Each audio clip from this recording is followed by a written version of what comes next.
സംഭവം ജനലിന്റെ അടുത്ത് ജനലിൽ എറിഞ്ഞ് കുളിക്കും, അതുപോലെ ഒളിഞ്ഞു നോക്കും കുളിച്ച്. അതാ പറയാൻ പറ്റുമല്ലോ. അപ്പൊ അതൊക്കെ ഏത് പ്രായത്തിലാണ് അങ്ങനെ? അതെല്ലാം അതായത് എനിക്ക് ബുദ്ധി പക്ഷെ എന്നാലും ഒരു ഇതുണ്ടല്ലോ, എന്തായാലും പറയാം, ഒരു ക്യൂരിയോസിറ്റി, കാണാനുള്ള ഒരു തൊല. അപ്പൊ അതൊക്കെ ആർക്കും ആരെയും പിടിക്കുകയൊക്കെ ചെയ്തിട്ടുണ്ടോ? വെറൈറ്റി മീഡിയ അറിയാലോ, ലക്ഷക്കണക്കിന് ഫോളോവേഴ്സ് ഉള്ള ഒരു ഇന്റർവ്യൂ ചാനലാണ് വെറൈറ്റി മീഡിയ. അപ്പൊ കഴിഞ്ഞ ദിവസം നമ്മുടെ തൊപ്പിയുടെ ഗ്യാങ്ങിലുള്ള ഒരു പയ്യനാട്ടോ, 19 വയസ്സേ ഉള്ളൂ. അവനെ വിളിച്ച് വെറൈറ്റി മീഡിയ ഒരു ഇന്റർവ്യൂ, പാസ്റ്റ് ലൈഫ് ആണ് അവൻ പറയുന്നത്. അതിൽ അവൻ കുളിസിൻ കാണാൻ പോയതിന്റെ ഒക്കെ കാര്യങ്ങൾ പറയണം. അപ്പം ഒരു കുളിസിനൊക്കെ കാണുമ്പോൾ എന്നിട്ട് അടുത്ത പറ എന്ന് പറഞ്ഞുകൊണ്ടാണ് നമ്മുടെ ഇന്റർവ്യൂ അവനെ പ്രോത്സാഹിപ്പിക്കുന്നത്. ശരിക്കും അവൻ 18-19 വയസ്സുള്ള കുട്ടിയാണ്. ഇന്റർവ്യൂവർ തന്നെ ഇത്ര ബോധമില്ലേ? നിങ്ങൾ എന്താണ് ഈ ലക്ഷക്കണക്കിന് നിങ്ങളുടെ സബ്സ്ക്രൈബേഴ്സിനോട് ഫോളോവേഴ്സിന് വേണ്ടി നിങ്ങൾ കൊടുക്കുന്നത്? ഇതിനകത്ത് 14 വയസ്സ് മുതൽ 14 വയസ്സാകുമ്പോൾ 13-14 വയസ്സ് തൊട്ട് നമുക്ക് ജിമെയിൽ ക്രിയേറ്റ് ചെയ്യാം.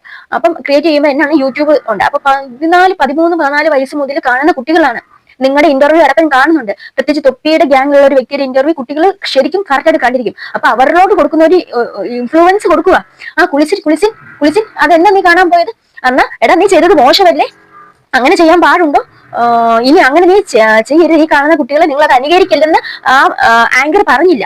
അതിന്റെ അത് കാണാനുള്ള തോരയല്ലേ, തോര, ഒരു ക്യൂരിയോസിറ്റി എന്നൊക്കെ പറഞ്ഞ് പ്രോത്സാഹനം കൊടുക്കുക. എന്താണ് വെറൈറ്റി മീഡിയ നിങ്ങൾ ഈ പറഞ്ഞ സമൂഹത്തിന് കൊടുക്കുന്നത്? ഒന്നും പറയാനില്ല. നിങ്ങളുടെ ഒരു നിങ്ങളുടെ നിലവാരം അതൊന്ന് കീപ്പ് ചെയ്യാൻ ശ്രമിക്കൂ, അത് കളയരുത്.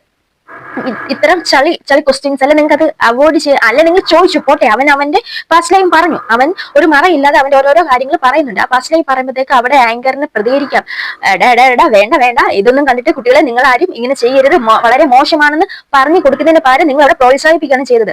വെറൈറ്റി മീഡിയയുടെ ഏറ്റവും വലിയ തെറ്റാണ് ഞാൻ ഈ ചൂണ്ടിക്കാണിച്ചത്. ഓക്കെ.